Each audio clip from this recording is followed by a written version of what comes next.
Good morning. इस lecture में बात करेंगे क्रेब्स चक्र की। पाठ है पादप श्वसन। पादप श्वसन पाठ हम पढ़ रहे हैं पिछले कई लेक्चर इसके, शायद 8 लेक्चर इसके हो चुके हैं। इस लेक्चर में क्रेब्स चक्र के डिटेल में बात करेंगे। इससे पहले भी क्रेब्स चक्र का एक लेक्चर था जिसमें बिल्कुल ब्रीफ में उसको, संक्षिप्त में उसका अध्ययन किया था। यहाँ पर हम डिटेल में पढ़ेंगे उसको। क्रेब्स चक्र मैंने यहाँ पहले से लिख रखा है जिससे टाइम थोड़ा सा हमारा सेव हो जाए। बहुत सरल है, बहुत इजी है इसको याद करना। ट्रिक्स की भी ज़रूरत नहीं है इसको याद करने के लिए। आप समझ लें तो आपको याद आसानी से हो जाएगा। होता क्या है और कहाँ होता है? सबसे पहले क्रेब्स चक्र होता है माइटोकॉन्ड्रिया के मैट्रिक्स में। और ये कब होता है? जब हम श्वसन कर रहे हैं तो श्वसन में ग्लूकोज का अणु स्प्लिट होता है, वो टूटता है। उसके विभाजन से 2 पायरुविक अम्ल के अणुओं का निर्माण होता है। ये पायरुविक अम्ल का निर्माण हुआ है कोशिका द्रव्य में। ग्लाइकोलाइसिस की प्रक्रिया में ग्लूकोज से पायरुविक अम्ल बना। अब ये जो पायरुविक अम्ल बना है, ये पायरुविक अम्ल यहाँ ज़्यादा टाइम नहीं रहता, ज़्यादा देरी नहीं रहता। कल के लेक्चर में हमने देखा था उसका भविष्य क्या होता है। हमने देखा था क्रेब्स साइकिल में जाता है वायवीय श्वसन में।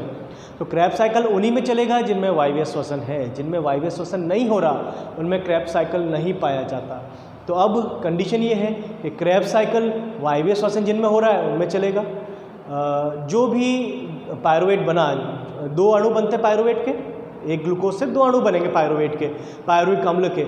ये पायरुविक अम्ल प्रवेश करेगा अब माइटोकॉन्ड्रिया के मैट्रिक्स में। लेकिन इसमें थोड़ा सा चेंज है। होता ये है कि बीच में एक अभिक्रिया और होती है जिसको बोलते हैं लिंक रिएक्शन, योजक अभिक्रिया। फिर से सुने, ग्लाइकोलाइसिस और क्रेब्स साइकिल, इन दोनों के बीच में एक अभिक्रिया और होती है जिसको योजक अभिक्रिया कहते हैं। तो यहाँ पर वहीं से स्टार्ट करेंगे। आपको बिल्कुल क्लियर दिख रहा है। ऊपर पायरुविक अम्ल है। पायरुविक अम्ल जो 3 कार्बन का, मैंने एक पायरुविक अम्ल से स्टार्ट किया है इसको। मैंने यहाँ पर पूरा प्रोसेस एक ही पायरुविक अम्ल से चलाया है। एक पायरुविक अम्ल मेरे पास है। आप देखें ध्यान से, एक पायरुविक अम्ल से निर्माण हुआ है एसिटाइल कोएंजाइम ए का। तो जब पायरुविक अम्ल से एसिटाइल कोएंजाइम ए का निर्माण होगा तो पायरुविक अम्ल 3 कार्बन वाला अणु है, एसिटाइल कोएंजाइम ए 2 कार्बन वाला। तो यहाँ पर एक कार्बोक्सिलीकरण होगा, CO2 रिलीज होगी, CO2 बाहर निकल जाएगी। तो CO2 के बाहर निकलने से एसिटाइल कोएंजाइम ए, अब ये कोएंजाइम कहाँ से आया? ये ऐड होगा, ये जुड़ेगा। तो CO2 निकल रही है, कोएंजाइम ए जुड़ रहा है और साथ में यहाँ पर एक एंजाइम भी काम कर रहा है जिसका नाम है पायरुविक डिहाइड्रोजनेज। तो एक एंजाइम भी यहाँ पर कार्यरत है। एक एंजाइम अपनी क्रियाविधि कर रहा है जिसके हेल्प से काम हो रहा है। एंजाइम का नाम है पायरुविक डिहाइड्रोजनेज। डिहाइड्रोजनेज का मतलब डिहाइड्रोजनीकरण, डिहाइड्रोजनेशन अभिक्रिया होगी, हाइड्रोजन बाहर निकलेगा। लेकिन जब आप यहाँ देखते हैं तो प्रॉब्लम ये आती है, यहाँ पर लिखा होता है H2O। अब H2O निकल रहा है लेकिन रिएक्शन डिहाइड्रोजनेशन है। एक्चुअल में यहाँ पर हाइड्रोजन ही निकल रहा है लेकिन O2 पहले से उपस्थित होती है, हाफ O2। वो आधा O2 जो है, या मैं कह सकता हूँ एक परमाणु O2 का 2 परमाणु हाइड्रोजन के साथ मिलकर बाहर निकल रहे हैं और उस हाइड्रोजन को बाहर निकाल रहे हैं H2O के रूप में। अब ये जो H2O है, इससे फिर से जो हाइड्रोजन है वो अलग होगा और वो हाइड्रोजन जाकर जुड़ जाएंगे NAD के साथ और निर्माण करेंगे NADH2। तो इस पूरे चक्र में जहाँ पर भी आपको डिहाइड्रोजनेज एंजाइम काम आ रहा है वहाँ पर H2O बाहर निकल रहा है और निर्माण हो रहा है NAD से NADH2 का। इसका नाम क्रेब्स चक्र है। क्रेब्स ने बताया था इसके बारे में, उसके नाम पर इसका नाम क्रेब्स चक्र दिया। लेकिन इसके साथ ही इसका नाम सिट्रिक अम्ल चक्र, सिट्रिक एसिड साइकिल, और इसको TCA चक्र, ट्राई कार्बोक्सिलिक एसिड चक्र, ट्राई कार्बोक्सिलिक एसिड साइकिल भी कहते हैं। अब इसमें होता क्या है?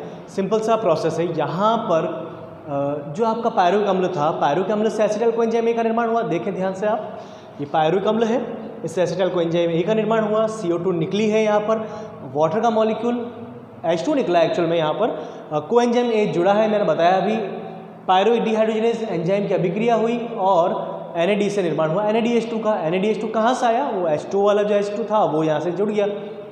ये अभिक्रिया हुई है कोशिका द्रव्य में। सिंपल सा ध्यान रखें आप, ये लिंक रिएक्शन है, ये लिंक अभिक्रिया है जो कोशिका द्रव्य में हुई है ग्लाइकोलाइसिस के बाद में। अब ये एसिटाइल कोएंजाइम ए प्रवेश करेगा माइटोकॉन्ड्रिया के मैट्रिक्स। मैंने एक लाइन पार्टीशन कर रखा है।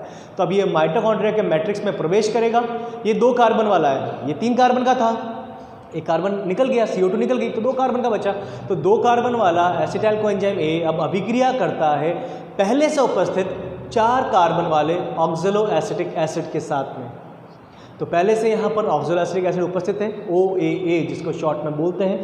तो ऑक्जेलो एसिटिक एसिड जो उपस्थित है 4 कार्बन वाला, उसके साथ में अभिक्रिया करेगा और एक 6 कार्बन वाले कंपाउंड यौगिक का निर्माण करेगा, जिसका नाम है सिट्रिक एसिड, सिट्रिक अम्ल।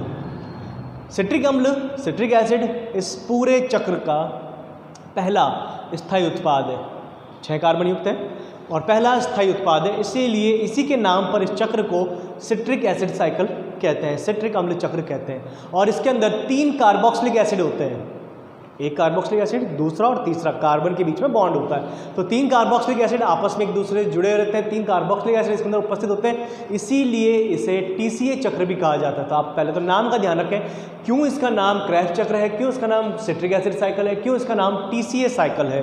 तो पहले नाम बता दिया मैंने, लिंक रिएक्शन मैंने बता दिया आपको, ठीक है। इसके बाद में अब एसिटाइल कोएंजाइम A अंदर आया, OAA ऑक्जेलो एसिटिक एसिड के साथ में अभिक्रिया की और निर्माण किया है इसने सिट्रिक एसिड का। जब सिट्रिक एसिड का निर्माण होगा तो कोएंजाइम A, देखो ध्यान से, बाहर निकल जाएगा।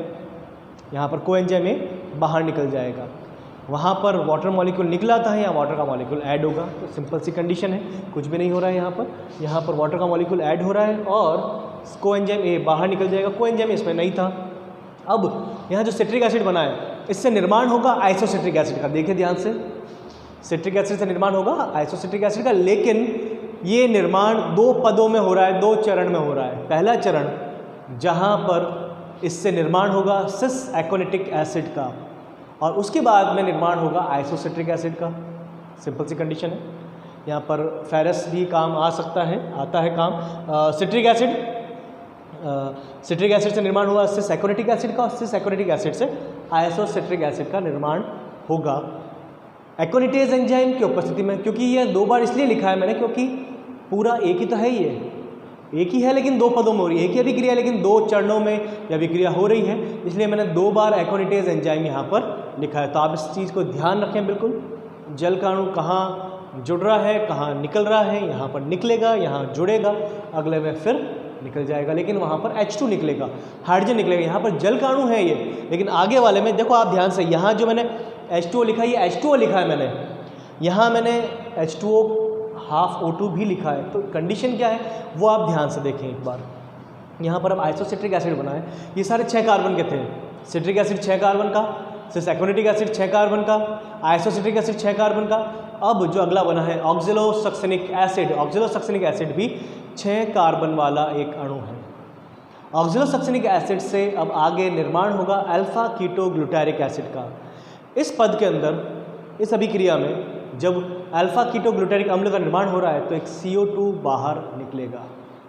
जब एक CO2 यहाँ पर बाहर निकलेगा, अच्छा एक स्टेप रह गया, तो आइसोसिट्रिक से पहले ऑक्जेलो सक्सेनिक बना रहे हैं। तो आइसोसिट्रिक से जब ऑक्जेलो सक्सेनिक एसिड बनेगा, उसमें जो एंजाइम काम आएगा वो होगा डिहाइड्रोजिनेज एंजाइम।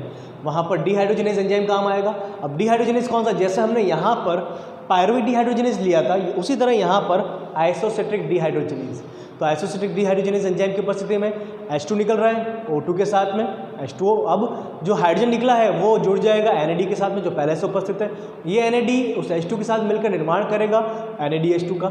ये डिहाइड्रोजिनेज अभिक्रिया हुई, यहाँ पर H2 निकला और आपने NADH2 का निर्माण कर लिया अगले पद में, और निर्माण हो गया इसका अब एक नया उत्पाद जिसका नाम है ऑक्जेलो सक्सेनिक एसिड। आइसोसिट्रिक से ऑक्जेलो सक्सेनिक एसिड। ऑक्जेलो सक्सेनिक एसिड भी अब 6 कार्बन का है, इससे निर्माण होगा आगे अल्फा कीटो ग्लूटारिक अम्ल का जो 5 कार्बन वाला है। क्यों? क्योंकि यहाँ पर एक CO2 बाहर निकल चुकी है, निकलेगी यहाँ पर, तो एक CO2 बाहर निकलेगी और निर्माण हो जाएगा 5 कार्बन वाले अल्फा कीटो ग्लूटारिक अम्ल का, जो इकलौता अकेला उत्पाद है इस पूरे क्रेफ्ट चक्र का जिसमें 5 कार्बन है, और यहाँ पर आपको 5 कार्बन वाला कोई नहीं मिलेगा। Next, alpha keto glutaric acid से अब निर्माण होगा सक्सिनाइल कोएंजाइम A का। तो जब आप कोएंजाइम A ला रहे हो, यहाँ पर भी तो लाए थे कोएंजाइम A, आपने जोड़ा था, यहाँ पर भी यही होगा। कोएंजाइम A जुड़ेगा थायोल के साथ में, COASH, कोएंजाइम A थायोल के साथ में आया, कोएंजाइम A जुड़ेगा और साथ में यहाँ पर डिहाइड्रोजिनेशन भी होगा। यहाँ पर डिहाइड्रोजिनेज अभिक्रिया होगी जिसमें alpha keto glutaric dehydrogenase enzyme उत्तरदायी है, और निर्माण होगा अब यहाँ पर NADH2 का, वही हाफ O2 H2O निकला और जो हाइड्रोजन निकला है वो NAD के साथ जुड़ जाएगा, NADH2 का निर्माण करेगा। देखें आप बिल्कुल यहाँ पर ये अल्फा कीटो ग्लूटारिक एसिड है, इससे निर्माण हुआ है सक्सेनाइल कोएंजाइम A का। इस अभिक्रिया के अंदर ये 5 कार्बन का है, एक CO2 निकल गई, 4 कार्बन वाला सक्सेनाइल कोएंजाइम A का निर्माण हो गया। क्योंकि जहाँ पर भी CO2 निकलेगी एक कार्बन कम हो जाएगा, सिंपल सा। श्वसन का अभिक्रिया यही तो पढ़ते हैं, जो श्वसन की अभिक्रिया पढ़ रहे हैं उसमें O2 ले रहे हैं, CO2 दे रहे हैं। वो CO2 कौन सी दे रहे हैं? यही तो CO2 है, यही वो CO2 है जो निकल रही है बाहर। अब यहाँ पर अल्फा कीटो ग्लूटारिक एसिड से जब निर्माण हो रहा है तो हाफ O2 H2O निकला और ये जुड़ जाएगा NAD के साथ में, NADH2 का निर्माण हो गया, कोएंजाइम A जुड़ा है और निर्माण हो जाएगा सक्सेनाइल कोएंजाइम A का। सक्सेनाइल कोएंजाइम A बना। सक्सेनाइल कोएंजाइम A 4 कार्बन वाला पहला उत्पाद है। यहाँ पर ये प्रथम उत्पाद है जो 4 कार्बन युक्त है। अब इस 4 कार्बन वाले पहले उत्पाद से निर्माण होगा आगे सक्सेनिक अम्ल का। सक्सेनिक अम्ल का जब निर्माण होगा तो इसमें एंजाइम काम आएगा, सक्सेनिक थायोकाइनेज। तो सक्सेनिक थायोकाइनेज एंजाइम इसमें यूज़ आएगा और साथ में निर्माण होगा GTP का। यहाँ पर GTP का निर्माण होगा। एक ही जगह है जहाँ पर GTP का निर्माण हो रहा है और कहीं पर भी आपके GTP नहीं बनेगा। तो जहाँ थायोकाइनेज एंजाइम यूज़ हो रहा है, देखो काइनेज हमने यूज़ किया था ATP में, याद है आप लोगों को, ग्लाइकोलाइसिस जब किया था तो काइनेज ही तो यूज़ किया था हमने। यहाँ पर हम यूज़ करेंगे सक्सेनिक थायोकाइनेज एंजाइम। GDP से ग्वानोसिन डाइफॉस्फेट से निर्माण होगा GTP का, ग्वानोसिन ट्राइफॉस्फेट का। 4 कार्बन वाले चल रहे हैं, आगे सारे 4 कार्बन वाले चलेंगे, कहीं पर भी अब CO2 मुक्त नहीं होगी। वाटर का मॉलिक्यूल ऐड होगा, कोएंजाइम A निकल जाएगा, जैसे आया था बिल्कुल उसी तरह से थायोल के साथ वो निकल जाएगा। अब आपने निर्माण कर लिया है सक्सेनिक अम्ल का, ये भी 4 कार्बन वाला है। सक्सेनिक अम्ल से निर्माण होगा फ्यूमेरिक, उससे मैलिक, उससे ऑक्सोलाइसिलिक एसिड। तो यहाँ अब इससे निर्माण होगा फ्यूमेरिक अम्ल का। यहाँ पर डिहाइड्रोजिनेज एंजाइम, डिहाइड्रोजिनेज एंजाइम काम होगा आएगा। सक्सेनिक डिहाइड्रोजिनेज एंजाइम यहाँ पर एक हाइड्रोजन को रिलीज़ करेगा, H2 को रिलीज़ करेगा। ये H2 जाकर जुड़ जाएगा अब FAD के साथ में, FAD के साथ जुड़ेगा। FAD के साथ जुड़ने के बाद में निर्माण करेगा ये FADH2 का। तो FADH2 का निर्माण हुआ, डिहाइड्रोजिनेज एंजाइम यूज़ आया, H2O निकलेगा। वही H2O जैसे हाइड्रोजन था H2, वो O2 को साथ लेकर अब यहाँ से बाहर निकलेगा और इस प्रकार निर्माण हो जाएगा FADH2 का। इसके बाद में आगे जब बात करेंगे तो फ्यूमेरिक अम्ल से निर्माण होगा मैलिक अम्ल का। एंजाइम यहाँ पर काम आएगा फ्यूमरेज। फ्यूमरेज एंजाइम मैं लिख सकता हूँ, मैं लिख देता हूँ यहाँ पर, इसको थोड़ा हटाते हैं। तो और एंजाइम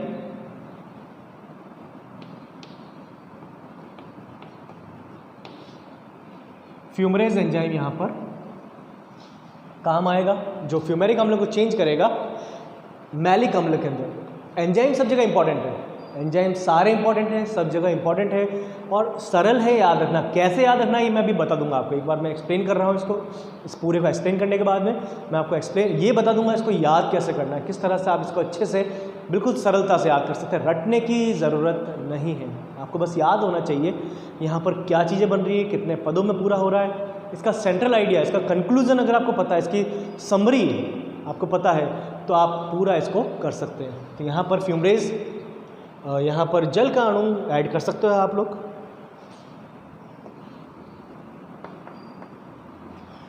निर्माण हो जाएगा मैलिक अम्ल का। उसके बाद मैलिक अम्ल से ऑक्सलो एसिडिक एसिड OAA इसको लिख सकते हैं, ऑक्सलो एसिडिक एसिड का निर्माण होगा। एंजाइम मैलिक डिहाइड्रोजिनेज काम आएगा। जब भी डिहाइड्रोजिनेज काम आ रहा है तो H2O रिलीज़ होगा, वो H2 जुड़ जाएगा, जो H2O के रूप में निकला है, H2O जो निकला है वो H2 अब जुड़ जाएगा NAD के साथ में और निर्माण हो जाएगा NADH2 का। ये था आपका पूरा क्रेब्स साइकिल। तो ये पूरा क्रेब्स साइकिल था जिसको हमने डिस्कस किया है। अब इसमें कुछ इन्फॉर्मेशन और है, इसको चलाने से हमें बेनिफिट क्या हुआ, हमें फ़ायदा क्या हुआ, क्या फ़ायदा मिला हमें इस पूरे चक्र को चलाने से। तो सिंपल सा यहाँ पर मैंने कुछ इन्फॉर्मेशन लिखी हुई है, इसी को मैं बताता हूँ। पूरे के अंदर आप ध्यान से देखें, हमने कहीं पर भी कोई खर्चा किया है क्या? जैसे ग्लाइकोलाइसिस हमने कुछ ATP खर्च की थी, इन्वेस्ट की थी। यहाँ पूरे प्रोसेस के अंदर हमने कहीं पर भी बिल्कुल भी एनर्जी को इन्वेस्ट नहीं किया, एनर्जी को हमने खर्च नहीं किया। जो भी एनर्जी है वो हमें मिली है, वो हमें गेन हुई है, हमें प्राप्त हुई है। तो हमने खर्चा कुछ नहीं किया, एनर्जी हमें प्राप्त हुई है। और ये जो एनर्जी है ये ATP के रूप में नहीं है। सबसे बड़ी बात ये कि ATP के रूप में नहीं है। हमें मिली है किसी और रूप में। आपने अपने पापा से पैसे मांगे और आपके पापा ने आपको रुपीज़ मांगे, आपने कुछ खाना था आपको, आपके पापा ने आपको डॉलर दे दिए, पाउंड दे दिए, श्रीलंका वाले दे दिए, है ना, लेकिन आपको रुपीज़ नहीं दिए।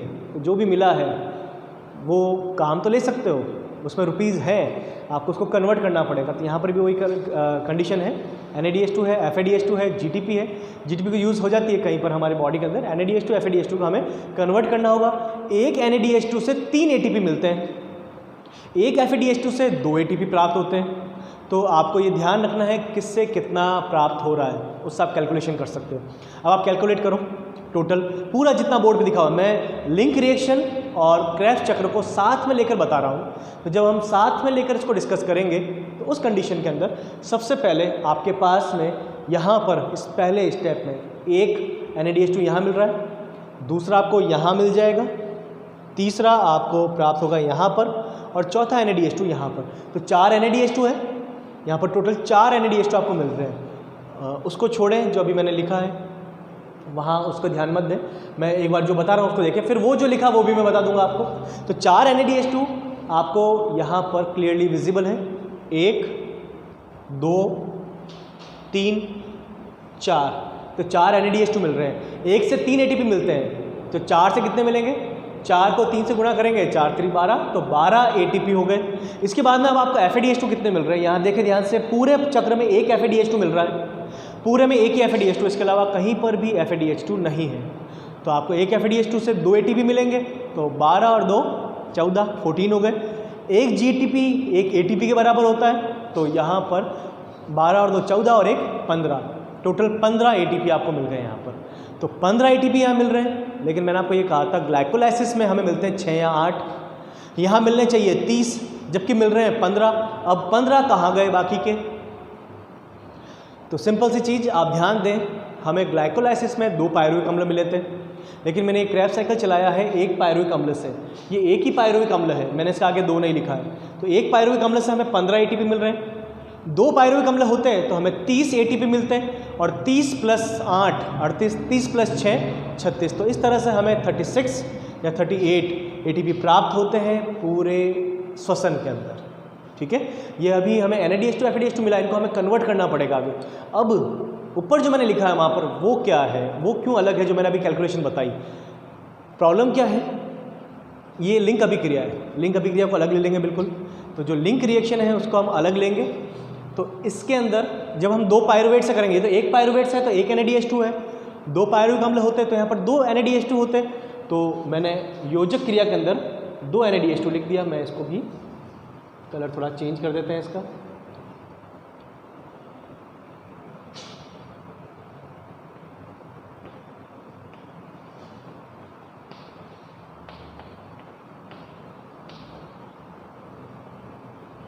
ठीक है, तो यहाँ पर योजक क्रिया के अंदर 2 NADH + 2 H+ मिलेंगे हमें।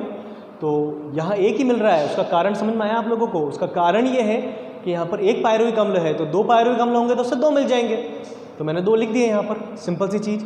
दूसरा क्रेब्स चक्र। अब क्रेब्स चक्र के अंदर आप गिने 1 NADH2, 2 NADH2 और ये तीसरा NADH2, 3 NADH2 है, तो 2 पायरुविक अम्ल से डबल हो जाएंगे। 3 यहाँ NADH2 मिल रहे हैं 1 पायरुविक अम्ल से, तो 2 पायरुविक अम्ल से 6 मिलेंगे, मैंने लिख दिया 6 NADH + 6 H+। ठीक है, इसके बाद में 1 पायरुविक अम्ल से जो चल रहा है उसमें हमें 1 FADH2 मिल रहा है, एक क्रेब्स चक्र में 1 FADH2 मिल रहा है। अगर ये 2 से चलता तो हमें 2 मिलते हैं, तो मैंने यहाँ पर लिख दिया 2 FADH + 2 H+। ठीक है, इसको मैं FADH2 या NADH2 कह सकता हूँ। आगे GTP, इस पूरे के अंदर हमें 1 GTP प्राप्त हो रहा है। अगर ये 2 पायरुविक अम्ल से होता तो हमें 2 GTP प्राप्त होते हैं, वो मैंने लिख दिया। अब आप कैलकुलेट करें, बिल्कुल सिंपल सी कैलकुलेशन है। ये 2 NADH2 योजक क्रिया वाले, तो 2 का मल्टीप्लाई करेंगे 3 से, टोटल आपके पास में 6 आ जाएगा। तो 6 तो यहाँ पर हो गए। उसके बाद में 6, ये 6 जो है इसको 3 से गुणा करेंगे, तो 6 × 18, तो 18 + 6 19 20 21 22 23 24, 24 हो गए। 24 के बाद में ये 2 FADH2 हैं, 2 से 4 मिल जाएंगे, तो 24 और 4 28 और 2 GTP, तो 2 GTP मतलब 2 ATP, 28 और 2 30, तो टोटल 30 ATP आपको मिल रहे हैं यहाँ पर। इस पूरे क्रेब्स चक्र में आपको कुल मिलाकर 30 ATP प्राप्त होंगे। ये जो 30 ATP आपको प्राप्त हुए हैं ये और 6 या 8 ATP ग्लाइकोलाइसिस वाले कुल मिलाकर होते हैं 36 या 38 ATP। तो इस प्रकार ये पूरा क्रेब्स साइकिल आपका कंप्लीट हुआ। इस क्रेब्स साइकिल में जितनी इन्फॉर्मेशन है आपको याद रखनी है। याद रखने के लिए अब मैं बताता हूँ आपको याद रखना कैसे। सबसे पहली चीज़ तो आपको याद होना चाहिए आप कर कहाँ से रहे हो, क्या कर रहे हो। आपको स्टार्ट कहाँ से करना है, लिंक रिएक्शन, लिंक अभिक्रिया याद होनी चाहिए। तो जहाँ पर कोएंजाइम ए का निर्माण होगा कोएंजाइम ऐड होगा। जैसे आपने निर्माण किया एसिटाइल कोएंजाइम ए का, तो एसिटाइल कोएंजाइम ए का निर्माण किया तो कोएंजाइम ए जुड़ेगा। जब आपने इस एसिटाइल कोएंजाइम ए से सिट्रिक एसिड बनाया तो कोएंजाइम ए निकल जाएगा। इसी तरह से अल्फा कीटोग्लूटारिक एसिड से आपने सक्सिनाइल कोएंजाइम ए बनाया तो कोएंजाइम ए जुड़ेगा। सक्सिनाइल कोएंजाइम ए से आपने सक्सिनेट बनाया या सक्सिनिक अम्ल बनाया तो कोएंजाइम ए बाहर निकल जाएगा। ये याद कर सकते हैं। इसका एक बड़ा अच्छा पैटर्न है, आप देखें इस पूरे प्रोसेस में H2O अल्टरनेट चल रहा है, एक बार जुड़ रहा है एक बार निकल रहा है, फिर जुड़ रहा है फिर निकल रहा है, फिर जुड़ रहा है फिर निकल रहा है। तो पूरे में आप इसको इस तरह से भी याद रख सकते हैं, पूरे में अल्टरनेट चल रहा है और गलती नहीं हो इस अल्टरनेट को चलाने में। इसके लिए आप ये याद रख सकते हैं कि जहाँ पर भी डिहाइड्रोजिनेज है, जहाँ पर भी डिहाइड्रोजिनेज है वहाँ पर H2O निकलेगा। तो इसके हिसाब से आप इसको आगे पीछे कर सकते हैं। कहीं पर भी आपके गड़बड़ अगर आपको लग रहा है कि गड़बड़ है तो आप इसको चेक कर सकते हैं। जैसे यहाँ पर इस प्रोसेस में यहाँ पर आप H2O को निकाल रहे हैं और आपको यहाँ अगर कुछ मिस हो रहा है तो आप इसके हिसाब से चेक कर सकते हैं कि जहाँ पर निकल रहा है उससे पहले वाले में ऐड होगा, उससे पहले वाले में निकल रहा है। तो एक पैटर्न है इसके अंदर जो मैं बता रहा हूँ, ऐसा नहीं है कि ये ऐसा इसके कारण हो रहा है। ये एक पैटर्न जो इसके अंदर फॉलो हो रहा है वो मैं आपको बता रहा हूँ। इससे आप याद इसको आसानी से रख सकते हैं, सरलता से आपको याद। आपको याद तो करना ही पड़ेगा कि सबसे पहले पायरुविक अम्ल है, उससे निर्माण हुआ। मैं एक बार पूरा रिपीट कर देता हूँ। पायरुविक अम्ल से निर्माण होगा एसिटाइल कोएंजाइम ए का। एसिटाइल कोएंजाइम एक 2 कार्बन मॉलिक्यूल है, 2 कार्बन वाला अणु है। पायरुविक अम्ल 3 कार्बन वाला है, जिससे 2 कार्बन वाला बना है तो इससे CO2 का अणु निकलेगा।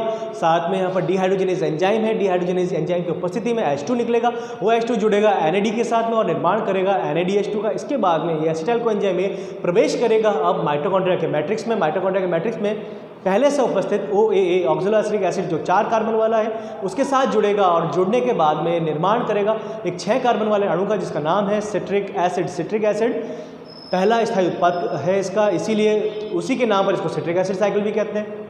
इससे निर्माण होगा आइसोसिट्रिक का। 2 पदों में काम आएगा एक्वानिटेज, पहले सिस एक्वानिटिक एसिड उसके बाद में आइसोसिट्रिक एसिड। आइसोसिट्रिक एसिड से निर्माण होगा अब ऑक्सोलोसक्सिनिक अम्ल का। यहाँ पर डिहाइड्रोजिनेज एंजाइम काम आएगा। डिहाइड्रोजिनेज एंजाइम जब है तो H2 रिलीज होगा, ये NAD के साथ जुड़ेगा, NADH2 का निर्माण होगा। ऑक्सोलोसक्सिनिक एसिड 6 कार्बन वाला है, CO2 रिलीज होगी और 5 कार्बन वाला अल्फा कीटोग्लूटारिक एसिड बन जाएगा। अल्फा कीटोग्लूटारिक एसिड से निर्माण होगा सक्सिनाइल कोएंजाइम ए का और यहाँ पर अब कोएंजाइम ए थायोल के साथ ऐड होगा। CO2 रिलीज होगी तो 4 कार्बन वाला सक्सिनाइल कोएंजाइम ए है। अल्फा कीटोग्लूटारिक एसिड 5 कार्बन वाला है, सक्सिनाइल कोएंजाइम में 4 कार्बन वाला है तो CO2 रिलीज होगी। साथ में डिहाइड्रोजिनेज एंजाइम भी है, डिहाइड्रोजिनेज है तो H2 रिलीज होगा, H2 जुड़ेगा NAD के साथ में, निर्माण हो जाएगा NADH2 का। सक्सिनाइल कोएंजाइम ए से थायोकाइनेज की सहायता से अब बनेगा सक्सिनिक अम्ल, निर्माण हो जाएगा GTP का। GDP से ग्वानोसिन डाइफॉस्फेट से ग्वानोसिन ट्राइफॉस्फेट का कोएंजाइम ए थायोल निकल जाएगा। जो आपका सक्सिनिक अम्ल बना है उससे बनेगा फ्यूमेरिक अम्ल। यहाँ पर FAD से FADH2 का निर्माण होगा। डिहाइड्रोजिनेज एंजाइम यहाँ पर उत्तरदायी है हाइड्रोजन को निकालने के लिए, जो जुड़ेगा NAD के साथ में और NADH2 बना देगा। 4 कार्बन वाला है। इसके बाद में फ्यूमेरिक अम्ल से मैलिक अम्ल, फ्यूमरेज एंजाइम। मैलिक अम्ल से oxaloacetic acid, malic dehydrogenase enzyme, hydrogen release होगा, जुड़ेगा NAD के साथ, NADH2 का निर्माण और 4 कार्बन वाला ऑक्सोएसिलिक एसिड। छोटे क्वेश्चन बड़े क्वेश्चन सब आ सकते हैं। ऑक्सोएसिलिक एसिड फिर से एसिटाइल कोएंजाइम ए के साथ जुड़ता है और निर्माण करता है सिट्रिक एसिड का। इसमें आपको याद ये रखना है 4 कार्बन वाला कौन कौन है। तो 4 कार्बन वाले हैं इसके अंदर सक्सिनाइल कोएंजाइम ए, सक्सिनिक अम्ल, फ्यूमेरिक अम्ल, मैलिक अम्ल, ऑक्सोएसिलिक एसिड। ये तो इसमें 4 कार्बन वाले। 5 कार्बन वाला कौन है? 5 कार्बन वाला इसके अंदर है अल्फा कीटोग्लूटारिक एसिड। 3 कार्बन वाला पायरुविक एसिड, 2 कार्बन वाला एसिटाइल कोएंजाइम ए और 6 कार्बन वाले सिट्रिक एसिड, सिस एक्वानिटिक एसिड, आइसोसिट्रिक एसिड और ऑक्सोलोसक्सिनिक एसिड लास्ट जो है 6 कार्बन वाला, वो 6 कार्बन वाला यहाँ पर उपस्थित है। तो 6 कार्बन वाले, 5 कार्बन वाले, 4 कार्बन वाले, 3 कार्बन वाले और 2 कार्बन वाले यहाँ पर जितने भी हैं उन सब के नाम आपको यहाँ पर याद रखने हैं। आप इनकी संख्या याद रखें, आपको ऑटोमेटिक ये पूरा चक्र बिल्कुल सरलता से याद हो जाएगा, बहुत ज़्यादा इसमें नहीं है। आप बस इतना याद रखें, तो नाम सबके याद करें। डिहाइड्रोजनेज एंजाइम की एक्टिविटी कहाँ हो रही है, जहाँ भी डिहाइड्रोजनेज एंजाइम आएगा उससे पहले वाले का नाम उसके साथ जोड़ना है। जैसे यहाँ पर पायरुवेट डिहाइड्रोजनेज, यहाँ इससे पहले वाले का नाम आइसोसेटिक डिहाइड्रोजनेज, यहाँ पर इससे पहले वाले का नाम अल्फा कीटोग्लूटारेट डिहाइड्रोजनेज, यहाँ मैलिक डिहाइड्रोजनेज। तो नाम पहले वाले का डिहाइड्रोजनेज के साथ जुड़ेगा, डिहाइड्रोजनेज जहाँ जुड़ रहा है वहाँ क्या हो रहा है, बिल्कुल क्लियर है। तो इस तरह से यहाँ पर ये कंप्लीट हुआ। आप इसका स्क्रीनशॉट ले सकते हैं, इसके नोट्स प्रिपेयर कर सकते हैं, जो मैंने बोला उसको आप लिख सकते हैं, आपके प्रॉपर नोट्स प्रिपेयर हो जाएंगे। 100% क्वेश्चन आपको मिल जाएगा बोर्ड एग्ज़ाम में, और नीट में भी आता ही है इस पर क्वेश्चन।